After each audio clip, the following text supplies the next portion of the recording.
تمسك بحبل الله واتبع الهدى ولا تك بدعيا لعلك تفلح ورن بكتاب الله والسنن التي أتت عن رسول الله تنجو وتربح. إن الحمد لله نحمده ونستعينه ونستغفره ونعوذ بالله من شرور أنفسنا ومن سيئات أعمالنا.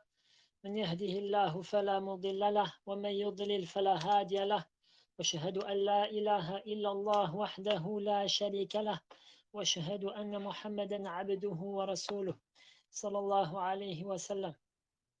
يا أيها الذين آمنوا اتقوا الله حق تقاته ولا تموتن إلا وأنتم مسلمون. يا أيها الناس اتقوا ربكم الذي خلقكم من نفس واحدة وخلق منها زوجها وبث منهما رجالا كثيرا ونساء، واتقوا الله الذي تساءلون به والأرحام إن الله كان عليكم رقيبا. يا أيها الذين آمنوا اتقوا الله وقولوا قولا سديدا يصلح لكم أعمالكم ويغفر لكم ذنوبكم، ومن يطع الله ورسوله فقد فاز فوزا عظيما. أما بعد، فإن أحسن الحديث كتاب الله، وخير الهدي هدي محمد صلى الله عليه وسلم، وشر الأمور محدثاتها وكل محدثة بدعة وكل بدعة ضلالة. Nous continuons donc l'explication des trois principes fondamentaux, et ceci est le 28e cours. Nous sommes arrivés donc à la parole de l'auteur, puis on lui ordonna d'émigrer vers Médine, c'est-à-dire puis il fut ordonné au prophète sallallahu alayhi wa sallam l'émigration vers Médine. Et Inch'Allah, dans ce cours, je vais suivre la méthodologie du même cours précédent. Je vais lire ce que Cheikh Al-Uthaymin rahimahullah ta'ala a dit en faisant certains commentaires, notamment, c'est-à-dire certains versets ont été révélés à propos de certaines choses autour de ce qui s'est passé un peu avant et durant l'émigration du prophète sallallahu alayhi wa sallam. Je vais les citer, Inch'Allah, si ce n'est que je vais faire un peu plus brief que la semaine dernière. Le cours était assez long. Abillah était offert. Donc, Cheikh Al-Uthaymin dit, dans la traduction que j'avais trouvée, Allah Azza wa Jal ordonna à son prophète Mohammed d'émigrer vers Médine, car les habitants de la Mecque l'empêchèrent de prêcher. C'est-à-dire, les habitants de la Mecque, c'est-à-dire les Kuffar Quraysh, les mécréants de Quraysh, c'est-à-dire ils c'est-à-dire ils faisaient tout pour détourner du sentier d'Allah Tabaraka wa Ta'ala et d'entraver la prêche de notre prophète sallallahu alayhi wa sallam. Cheikh dit, durant le mois de Rabi' al-Awwal de l'an 13 après la révélation, le prophète sallallahu alayhi wa sallam arriva à Médine, émigrant de la Mecque. La Mecque, qui est la ville de la première révélation et la plus aimée d'Allah et de son prophète sallallahu alayhi wa sallam. Les habitants de Médine, donc une partie d'entre eux étaient déjà entrés en islam avant, c'est-à-dire avant la venue du prophète sallallahu alayhi wa sallam, car ils avaient trouvé le prophète sallallahu alayhi wa sallam à la Mecque, et donc certains d'entre eux avaient cru au prophète sallallahu alayhi wa sallam et lui avaient prêté acte d'allégeance, puis ils sont revenus à Médine. Le prophète sallallahu alayhi wa sallam avait envoyé certains de ses compagnons pour prêcher à Médine, c'est-à-dire prêcher, c'est-à-dire appeler vers Allah tabaraka wa ta'ala. Notamment Mus'ab ibn Umair et Bilal ibn Abi Rabah. Et un grand nombre des gens de Médine donc ont cru au prophète sallallahu alayhi wa sallam avant même de le voir. Donc je continue dans l'auteur de ce qu'a dit le cheikh. Il a donc quitté la Mecque, émigrant par ordre de son Seigneur après avoir vécu 13 ans à la Mecque. C'est-à-dire après avoir vécu 13 ans à la Mecque dans la prédication, transmettant le message de son Seigneur et invitant les gens avec science. Mais ce ne fut que refus de la part de la majorité des Quraysh et de leurs chefs, qui rejetèrent sa prédication et s'en détournèrent. Ils persécutèrent alors durement le prophète sallallahu alayhi wa sallam et ceux qui crurent en lui. Par exemple, c'est-à-dire ils ont tué, les Koufar Quraysh, ils ont été c'est-à-dire à un point où ils ont même tué certains des compagnons, notamment Soumayya, radiallahu anha.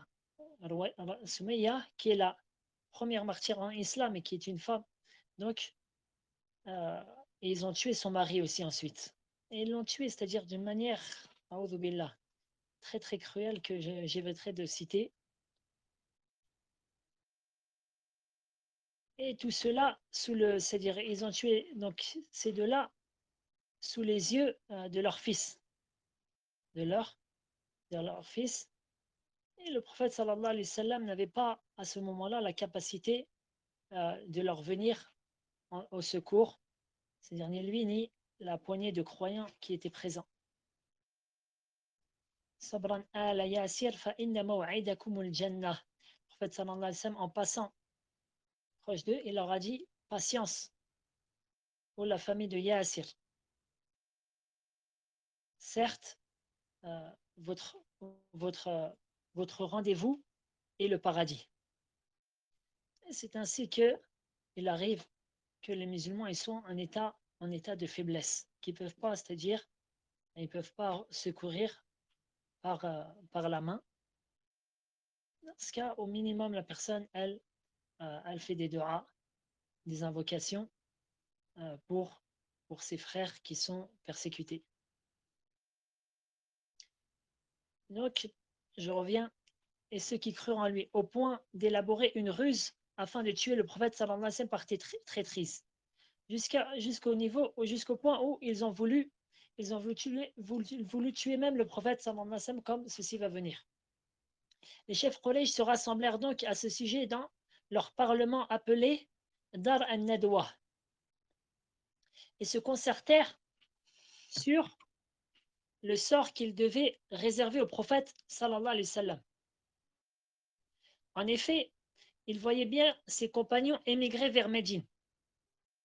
Et il était inévitable que le prophète sallallahu alayhi wa sallam les rejoigne un jour. Il trouverait alors auprès des habitants de Médine un secours et une aide.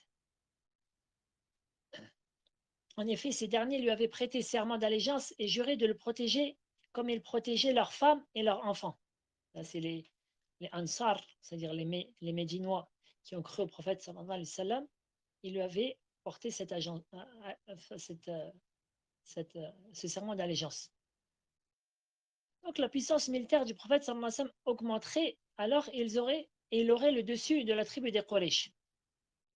Donc ensuite, Cheikh Al-Uthaymin, il va citer la fin de l'histoire. On va la commencer car Allah Tabarak Ta'ala a cité un verset dans Surat Al-Anfal, le verset numéro 30.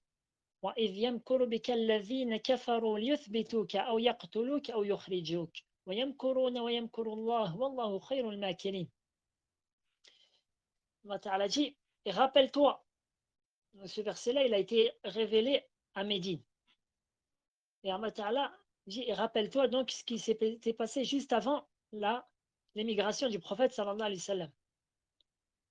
Et rappelle-toi le moment où les mécréants complotaient contre toi. Donc ils ont complété à Dar al-Nadwa pour t'emprisonner ou t'assassiner ou te bannir.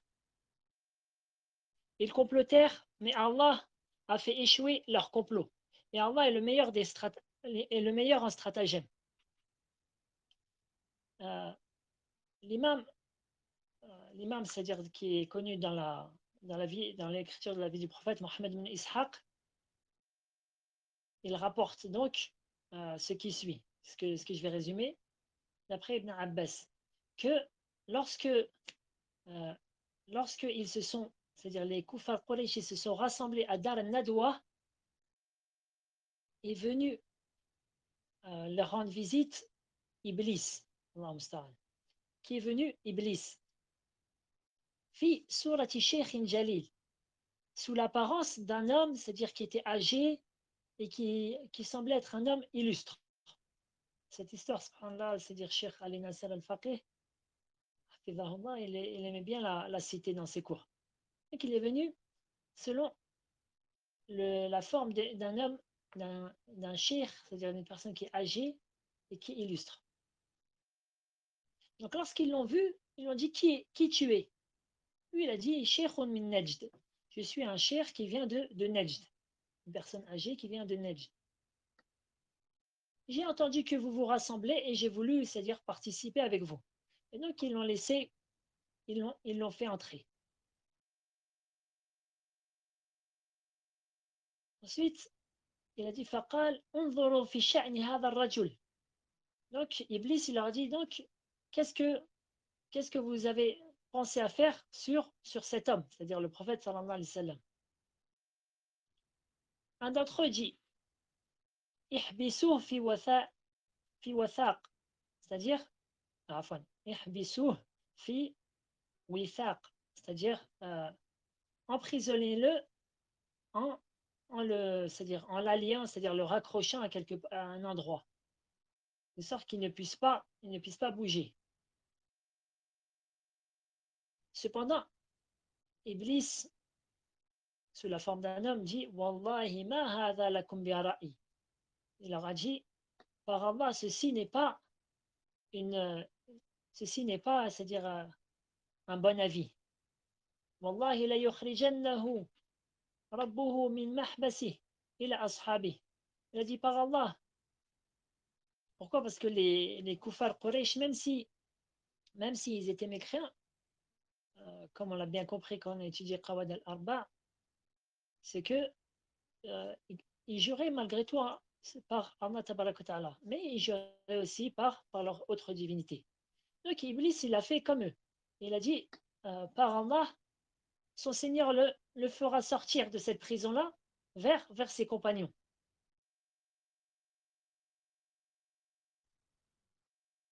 Et ensuite, donc, il a continué d'argumenter que ce n'était pas une bonne idée.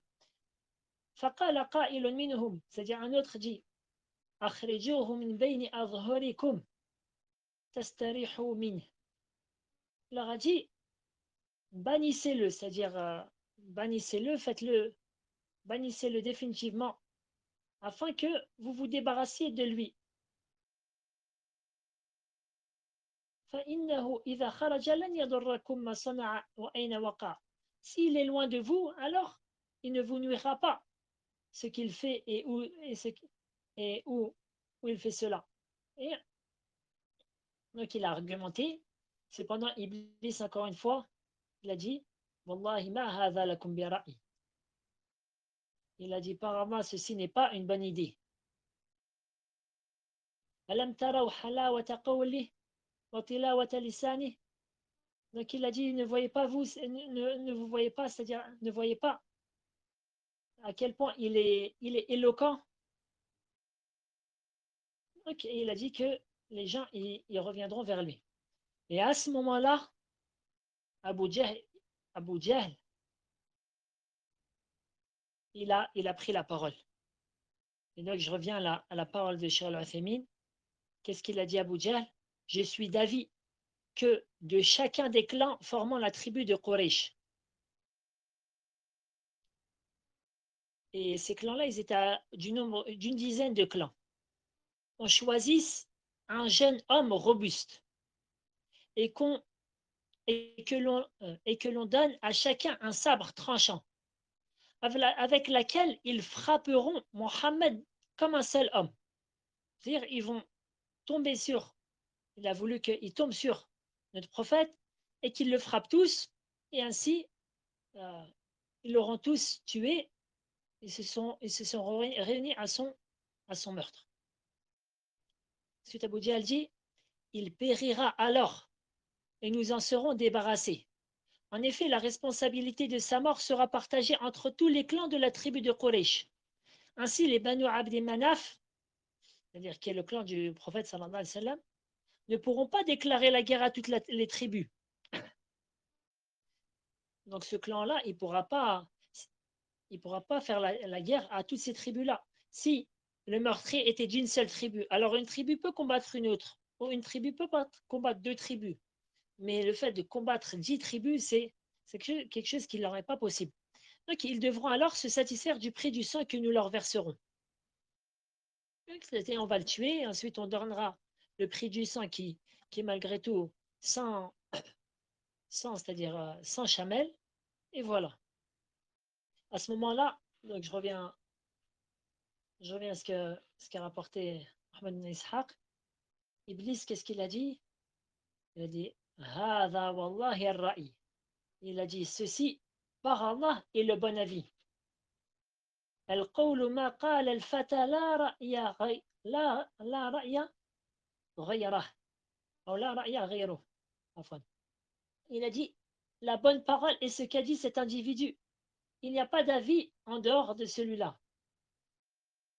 Donc, subhanallah, euh, Iblis était venu pour tout faire pour que le prophète sallallahu alayhi wa sallam soit tué.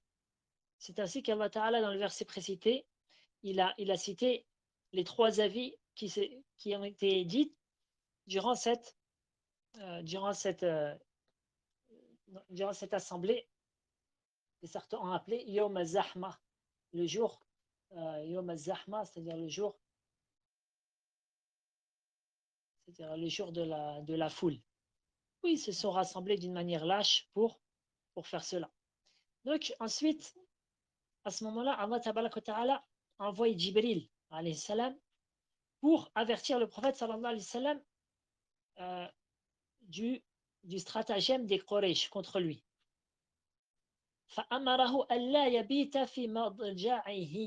Donc il lui a dit, il lui a ordonné de ne pas rester toute la nuit dans, dans son lit. الذي كان يبيت فيه. D'accord. فلم يبيت. Ensuite Ibn Kathir dit فلم يبيت رسول الله صلى الله عليه وسلم في بيته تلك الليلة وأذن الله له عند ذلك بالخروج. Et à ce moment-là, donc, Allah Tabaraka Ta'ala, enfin à ce moment-là, Allah wa alam quand exactement, mais Allah Tabaraka Ta'ala a autorisé le prophète sallallahu alayhi wa sallam à émigrer. Il l'a autorisé à émigrer. Le prophète sallallahu alayhi wa sallam attendait cela. Il attendait que son Seigneur l'autorise à émigrer.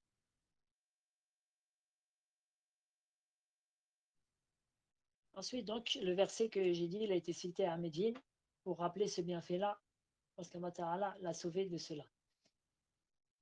Et a été rapporté donc que qu'est-ce qu'a fait le prophète sallallahu alayhi wa sallam à ce moment-là? Fada'a Rasulullah sallallahu alayhi wa sallam Ali ibn Abi Talib. Le prophète sallallahu alayhi wa sallam a appelé Ali ibn Abi Talib radiyallahu anhu. فأمره أن يبيت على فراشه. Donc il lui a ordonné de dormir dans son lit. D'accord. ثم خرج رسول الله صلى الله عليه وسلم على القوم وهم على بابه. Donc ensuite le prophète sallallahu alayhi wa sallam il est sorti de sa maison tandis que subhanallah ces jeunes Quraysh c'est-à-dire un de chaque tribu l'attendaient où? L'attendaient devant sa porte. Donc pour le tuer bien sûr. D'accord. Donc le prophète sallallahu alayhi wa sallam, il est sorti et il a pris une poignée de terre et il a mis un peu de terre sur la tête de chacun d'entre eux. Tandis qu'Allah Ta'ala a fait qu'ils n'ont pas pu voir le prophète sallallahu alayhi wa sallam. Tandis que le prophète sallallahu alayhi wa sallam lisait le début de Surat Yasin. La parole du très Yasin wal Qur'an al-Hakim innaka lamina al-mursalin ala siratin mustaqim tanzil al-aziz al-rahim لتنذر قوما ما أنذر آباؤهم فهم غافلون لقد حق القول على أكثرهم فهم لا يؤمنون إنا جعلنا في أعناقهم أغلالا فهي إلى الأذقان فهم مقمحون وجعلنا من بين أيديهم سدا ومن خلفهم سدا فأغشيناهم فهم لا يبصرون. Donc pour lire le sens de la traduction, Yassine, par le corps plein de sagesse, tu, c'est-à-dire toi Mohammed, toi le messager d'Allah, et certes du nombre des messagers, sur un chemin droit. C'est une révélation de la part du Tout-Puissant, du Très Miséricordieux, pour que tu avertisses un peuple dont les ancêtres n'ont pas été avertis. Ils sont donc insouciants. En effet, la parole contre la plupart d'entre eux s'est réalisée. Ils ne croiront donc pas.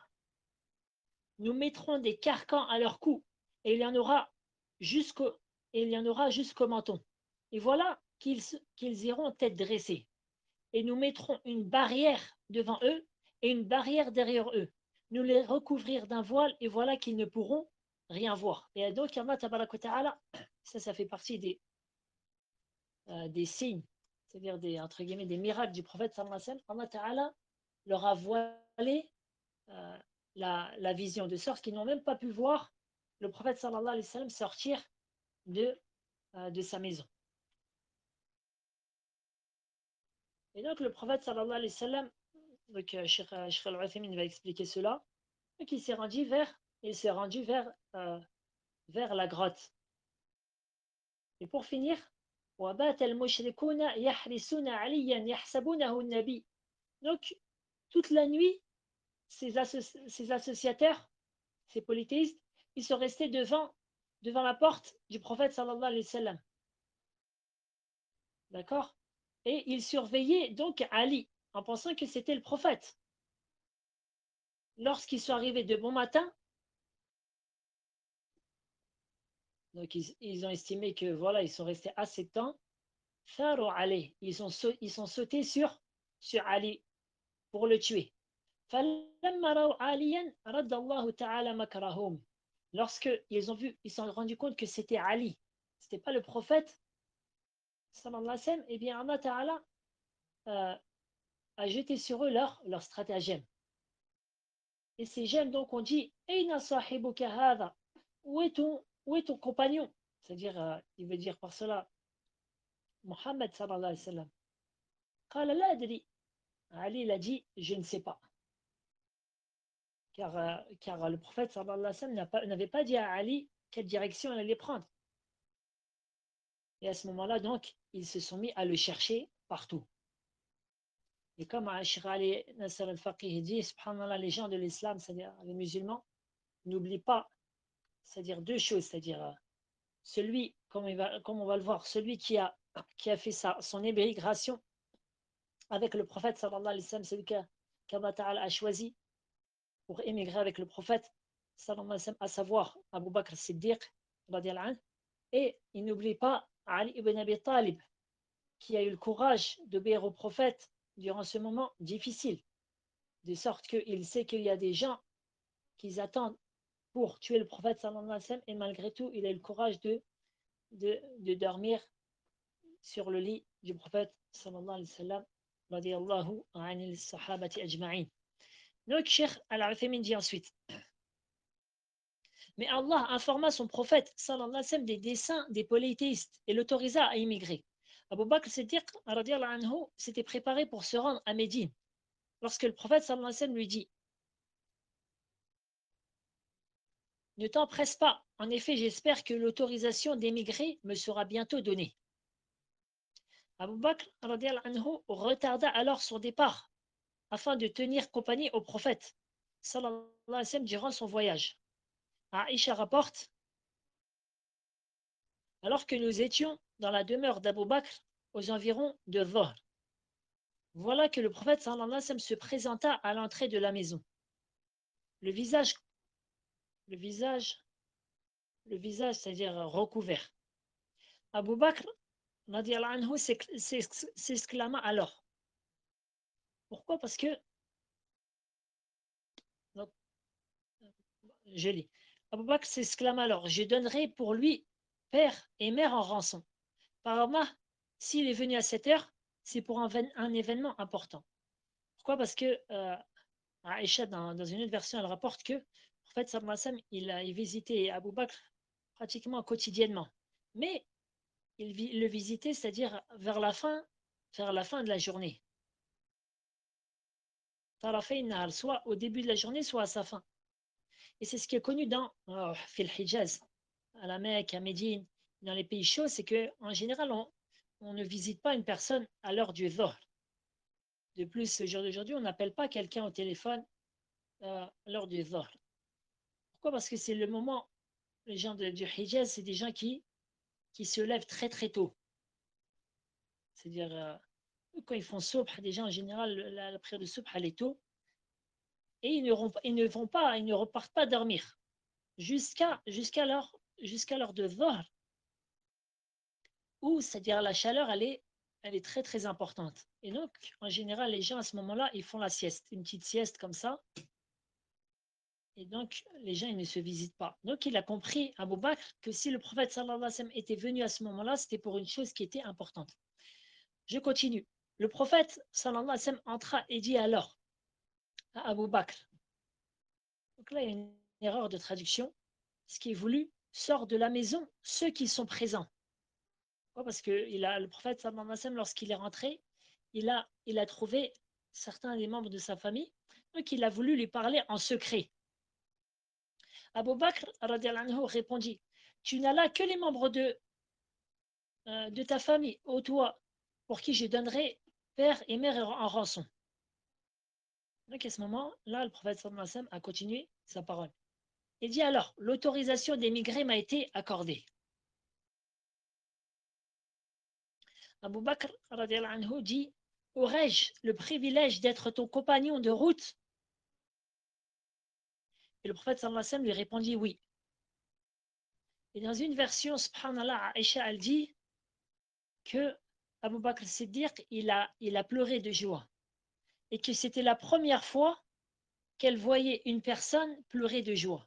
C'est-à-dire, elle ne savait même pas, elle était jeune, Aïcha, qu'il était possible de pleurer de joie. Ne faisant aucun doute que ceci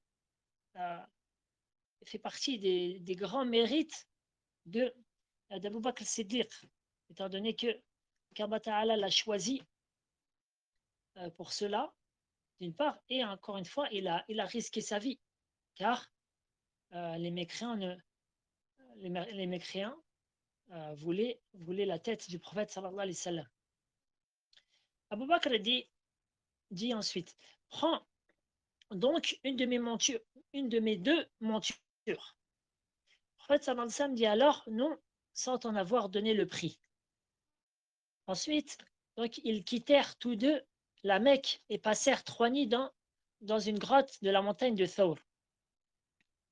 Donc le prophète sallallahu alayhi wa sallam avait bel et bien compris que les mécréants voulaient le tuer, et donc il a fait diversion. Le prophète sallallahu alayhi wa sallam a fait diversion et s'est caché dans la montagne de Thawr afin que les politistes le cherchent et ne le trouvent pas.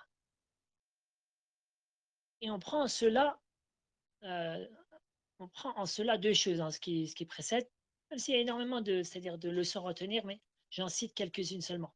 La première, c'est que lorsque le prophète sallallahu alayhi wa sallam a dit non, sans en avoir donné le prix, c'est qu'une personne même s'il a un ami qui est riche, et et c'est-à-dire qui a beaucoup de biens, il n'essaie pas de profiter de lui. Il n'essaie pas de profiter de lui, et il reste afifan, c'est-à-dire il reste une personne qui ne demande pas et qui ne cherche pas ce qui est dans les mains des autres. La deuxième chose, c'est que le prophète sallallahu alayhi wa sallam, il ne fait aucun doute que c'est la personne qui avait le plus grand tawakkul, c'est-à-dire c'était celui qui se remettait le plus à Allah tabaraka wa ta'ala en plaçant sa confiance en lui. Et malgré tout, il a fait les causes, le prophète sallallahu alayhi wa sallam. Il a fait les causes. Il s'est caché durant trois nuits. Donc, le vrai tawakkul, le fait de vraiment se remettre à Allah tabaraka wa ta'ala, c'est en faisant les causes qui sont légiférées. Cheikh continue. Abdullah, fils d'Abu Bakr, qui était un jeune garçon intelligent et éveillé, passait la nuit auprès d'eux. Il se rendait à la Mecque à la fin de la nuit et se retrouvait parmi les Quraysh au matin.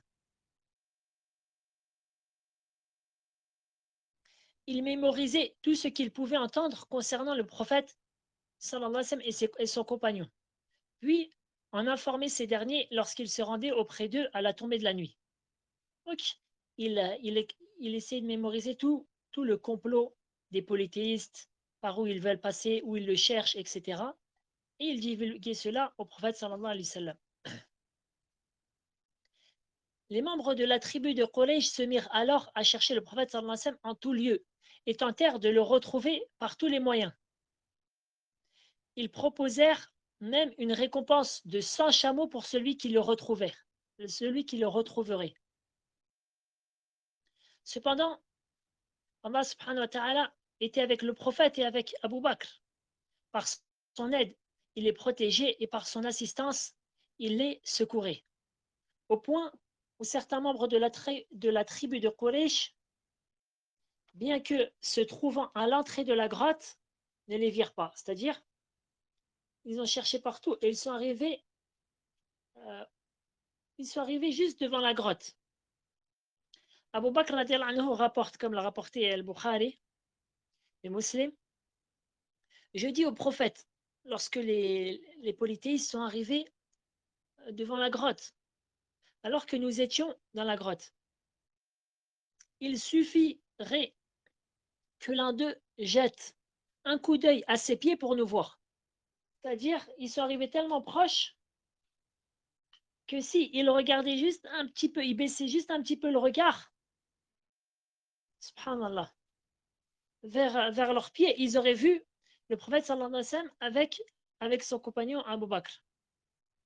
Mais le prophète sallallahu alayhi wa sallam dit ne t'attriste pas, car Allah est avec nous. Que penses-tu, ô Abu Bakr, de deux personnes dont Allah est le troisième? Donc, voilà la réponse du prophète sallallahu alayhi wa sallam qui est le meilleur des hommes. Et Allah Ta'ala a relaté cela dans Surat At-Tawbah, en rappelant cela. Parce qu'Allah Ta'ala dit إلا تنصروه فقد نصره الله إذ أخرجه الذين كفروا ثاني اثنين إذ هما في الغار إذ يقول لصاحبه لا تحزن إن الله معنا. Donc Allah Ta'ala dit, si vous ne lui portez pas secours, c'est-à-dire si vous ne portez pas secours au prophète, sallallahu alayhi wa sallam, Allah l'a déjà secouru lorsque ceux qui y avaient mécru l'avaient banni deuxième de deux. Quand ils étaient dans la grotte et qu'il disait à son compagnon, c'est-à-dire lorsque le prophète a dit à son compagnon Abu Bakr, ne t'afflige pas, car Allah est avec nous. Ensuite, Allah Ta'ala dit فأنزل الله سكينته عليه. Allah Ta'ala dit Allah fit alors descendre sur lui sa sérénité. Allah fit alors descendre sur lui sa sérénité. Sur qui? Une bonne partie, c'est-à-dire la plus connue des paroles des exégètes, c'est que Allah Ta'ala fit alors descendre sur le prophète sa sérénité. Et certains exégètes voient que Allah fit descendre alors sur Abu Bakr sa sérénité. Comme ceci a été rapporté par Ibn Abbas et d'autres. قالوا لأن الرسول لم تزل معه سكينة.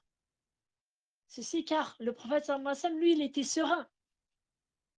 Cependant, lorsque le prophète sallallahu alayhi wa sallam, il a dit cette parole à Abu Bakr afin de tranquilliser Abu Bakr, à ce moment-là, c'est-à-dire Allah Ta'ala, il a descendu la sérénité sur le cœur de Abu Bakr. Et tu vois que c'est une parole qui est une parole dans le tafsir, dans l'explication du Coran, qui est forte, subhanallah. Et tu vois dans ce verset-là, al-manqaba, c'est-à-dire le mérite de Abu Bakr. D'ailleurs, Omar ibn al-Khattab, lorsque, bon, c'est c'est après la mort du prophète, sallallahu alayhi wa sallam, lorsqu'ils se sont rassemblés pour choisir qui serait le calife. Omar ibn al-Khattab, il a donné comme preuve ce verset-là. Car Allah Ta'ala, il a dit idh huma. Allah Ta'ala, il a cité donc, dans le damir le prophète, dans un seul damir, le prophète, le duel qui était le prophète et son compagnon. Donc tu vois le mérite, subhanallah, de Abu Bakr. Bon, pour finir le verset,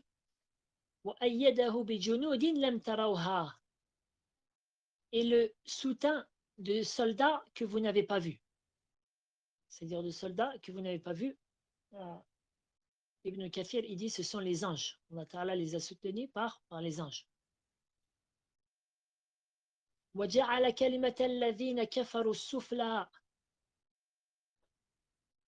Et il abaissa ainsi la parole des mécréants. La parole des mécréants, c'est ash-shirk, c'est-à-dire le polythéisme. وَكَلِمَةُ اللَّهِ هِيَ الْعُلْيَا. Tandis que la parole d'Allah eut le dessus. Et la parole d'Allah, les exégètes, ils disent que c'est la ilaha illallah. Ceci eut le dessus. Et Allah est puissant et sage. Et ainsi, Allah Ta'ala a sauvé son noble prophète ainsi que ce noble compagnon du stratagème des mécréants. Je continue. Cheikh dit, lorsque les recherches des Quraysh se firent moins intenses, c'est-à-dire ils commençaient à désespérer étant donné que pendant 3 jours, ils n'ont pas réussi à trouver le prophète sallallahu alayhi wa sallam et son compagnon, ils sortirent de la grotte. Donc le prophète sallallahu alayhi wa sallam et Abu Bakr sortirent de la grotte après y avoir passé 3 nuits et se dirigèrent vers la ville de Médine en longeant la côte. Quand les habitants de Médine, qu'ils soient muhajir, c'est-à-dire ceux qui avaient émigré de la Mecque vers Médine, ou les Ansar, c'est-à-dire le peuple médinois d'origine, apprirent que le prophète sallallahu alayhi wa sallam venait à eux, ils prirent l'habitude de se rendre tous les matins à l'entrée de la ville pour attendre l'arrivée du prophète sallallahu alayhi wa sallam et de son compagnon. Et seule l'ardeur du soleil les faisait rejoindre leur demeure. Le jour de l'arrivée du prophète sallallahu alayhi wa sallam, après l'avoir attendu jusqu'à la mi-journée et quand la chaleur se fit intense, ils regagnèrent leur domicile. Mais un juif, car à Médine, la ville de Médine qui s'appelait Yathrib. Puis lorsque le prophète sallallahu alayhi wa sallam a émigré vers celle-ci, elle s'appelait Médine et Rasoul, la ville du messager. Ou Médine et Rasoulillah, la ville du messager d'Allah. Et pour résumer, El-Madina. Donc, il s'y trouvait des juifs qui y vivaient. Mais un juif qui s'était posté sur une des collines de Médine pour une affaire le concernant, vit le prophète sallallahu alayhi wa sallam et ses compagnons approcher, les mirages se dissipant autour d'eux. Il ne put s'empêcher alors de crier de toutes ses forces: Ô Arabes, voici l'heure de gloire que vous attendiez tant. Et les musulmans, donc, lorsqu'ils ont entendu cela, se précipitèrent alors à la rencontre du prophète sallallahu alayhi wa sallam, leurs armes en bandoulière par honneur et respect pour lui. Par honneur et respect pour lui. Donc, ta'azim, je préfère dire honneur.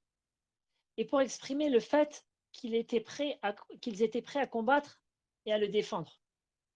Ils l'accueillirent à l'entrée de la ville, mais il bifurqua à droite et descendit dans le quartier des Banu Amr ibn Auf à Quba. C'est le quartier qu'on appelle Al-Awali, où le prophète sallallahu alayhi wa sallam trouva donc certains musulmans là-bas, et donc il y passa quelques nuits, et il construisit une mosquée. Cette mosquée-là, c'est Masjid Quba. C'est Masjid Quba, donc, qui se trouve à Médine. Et donc, parmi donc, les mérites de Masjid Quba, c'est que c'est la première mosquée qui a été construite après la venue du prophète sallallahu alayhi wa sallam, étant donné que la mosquée sacrée, elle était déjà présente. Et Allah tabaraka wa ta'ala a fait révéler sur Masjid Quba, même si le verset entre dedans Masjid Quba et entre dedans aussi la mosquée du prophète sallallahu alayhi wa sallam. لمسجد أسس على التقوى من أول يوم أحق أن تقوم فيه فيه رجال يحبون أن يتطهروا والله يحب المطهرين والله يحب المطهرين. Car une mosquée fondée dès le premier jour sur la piété est plus digne que tu t'y tiennes debout, c'est-à-dire pour y prier. On y trouve des gens qui aiment bien se purifier et Allah aime ceux qui se purifient.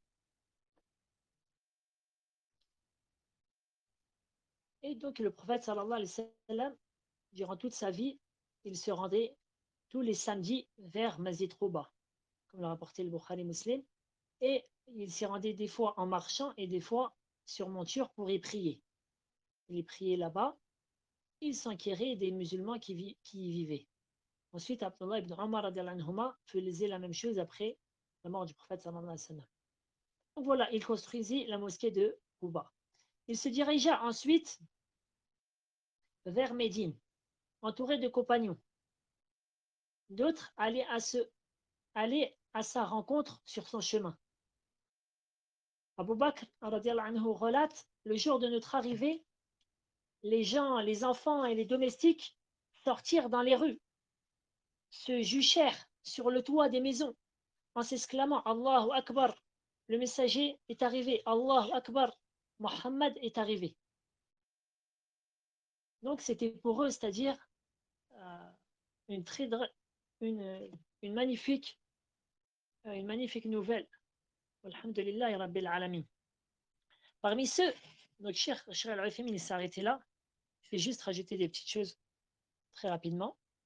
Parmi ceux qui sont sortis voir le prophète sallallahu alayhi wa sallam avec les gens, il y avait Abdullah ibn Salam qui faisait partie, qui était un très grand rabbin juif, c'est-à-dire qui était très grand, il était grandement considéré chez les juifs et c'était un grand rabbin, un grand savant d'entre eux.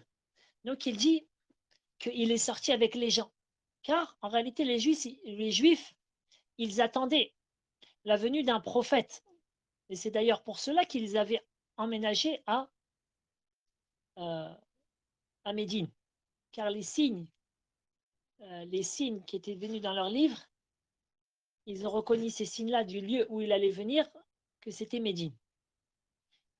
Donc, Abdullah ibn Salam dit فَلَمَّا تَبَيَّنْتُ وَجْهَهُ عَرَفْتُ أَنَّ وَجْهَهُ لَيْسَ بِوَجْهِ كَذَّابٍ. Allahu Akbar.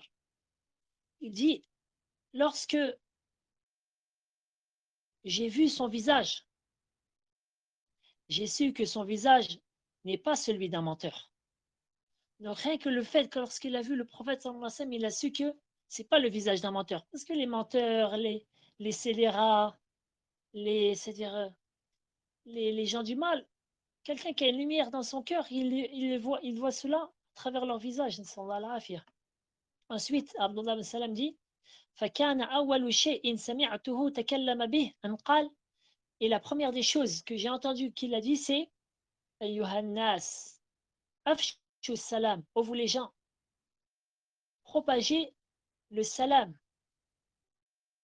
وَأَطْعِمُوا الطَّعَامَ. Et donnez à manger. وَصَلُوا الْأَرْحَامَ. وَصِلُوا الْأَرْحَامَ.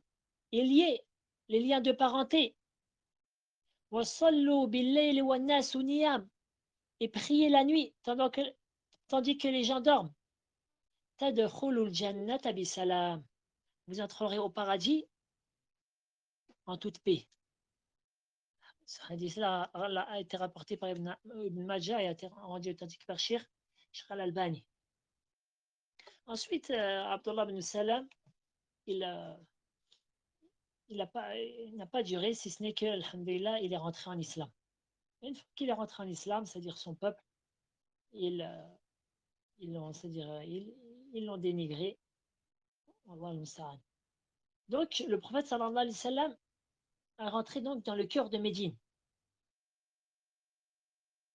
Et donc, les Ansar, c'était la même chose, c'était des tribus. et chacun, ils invitaient le prophète chez eux, excuse-moi. Donc, le prophète sallallahu alayhi wa sallam a dit خلوا أو عفوا خلوا سبيلها فإنها مأمورة. Laissez cette, c'est-à-dire ma monture, suivre son chemin car elle a, elle a reçu un ordre. C'est-à-dire elle a reçu un ordre de son Seigneur. Donc, elle s'est avancée elle s'est arrêtée auprès de la terre ce qu'on appelle Bani Najjar, de la tribu des Bani Najjar, qui était, qui avait un lien de famille avec eux, ils avaient un lien, le prophète sallallahu alayhi wa sallam avait un lien de famille avec eux, du côté de ses oncles maternels. Et eux, ils sont du côté de leur, c'est-à-dire Akhwalo, c'est-à-dire du côté de ses oncles maternels. Et Allah tabarak wa ta'ala, subhanallah, a fait que elle s'arrête là. Et donc, ceci fut l'endroit où, parmi les premières choses donc, que le prophète sallallahu alayhi wa sallam, il a fait lorsqu'il est arrivé, il a fait construire sa mosquée, ce qu'on appelle aujourd'hui El Masjid Nabawi. Et par équité, le prophète sallallahu alayhi wa sallam a dit à Bani Najjar, c'est-à-dire à cette tribu-là, il leur a dit, donnez-nous, c'est-à-dire le prix de cette terre. Quel est le prix de cette terre? Il faut qu'on vous l'achète et c'est-à-dire que la mosquée soit construite à cet endroit-là. Cependant, ils ont refusé. Ils ont dit non, par Allah. Nous ne demandons son prix. Nous n'attendons son prix qu'auprès d'Allah. Et subhanallah, c'est-à-dire ils ont refusé, c'est-à-dire de prendre donc de l'argent pour cela. Et les savants disent que, Inch'Allah, ils auront la récompense pour cela de toutes les prières qui ont été effectuées et qui sont encore effectuées, alhamdulillah, dans la mosquée du prophète, sallallahu alayhi wa sallam, tant qu'elle est présente depuis des siècles. Subhanallah. Et tu vois que une petite chose, tu sacrifies une petite chose, tu la vois petite, il se peut qu'Allah tabaraka wa ta'ala la multiplie et la fasse immense. Alhamdulillah.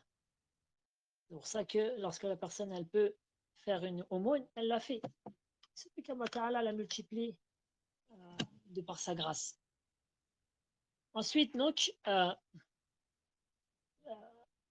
le prophète sallallahu alayhi wa sallam a été accueilli par Abu Ayyub al-Ansari. Par Abu Ayyub al-Ansari, le temps c'est-à-dire que ces appartements soient construits. Car la mosquée du prophète sallallahu alayhi wa sallam a été construite et c'est-à-dire multasiqa, c'est-à-dire sur leur côté, il y avait c'est-à-dire hujurat al-nabi sallallahu alayhi wa sallam qui étaient des toutes petites, nous on appelle ça appartements, mais c'était des toutes petites chambres. Voilà pour résumer, c'est-à-dire l'immigration du prophète sallallahu alayhi wa sallam. Il ne fait pas doute qu'il y a beaucoup plus de choses à dire, mais on essaie de citer les grandes lignes.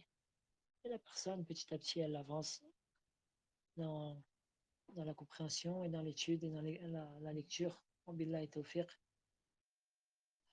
Sallallahu alayhi wa sallam ala nabiyyina Muhammadin wa ala alihi wa sahbihi ajma'in. سبحانك اللهم وبحمدك أشهد أن لا إله إلا أنت أستغفرك وأتوب إليك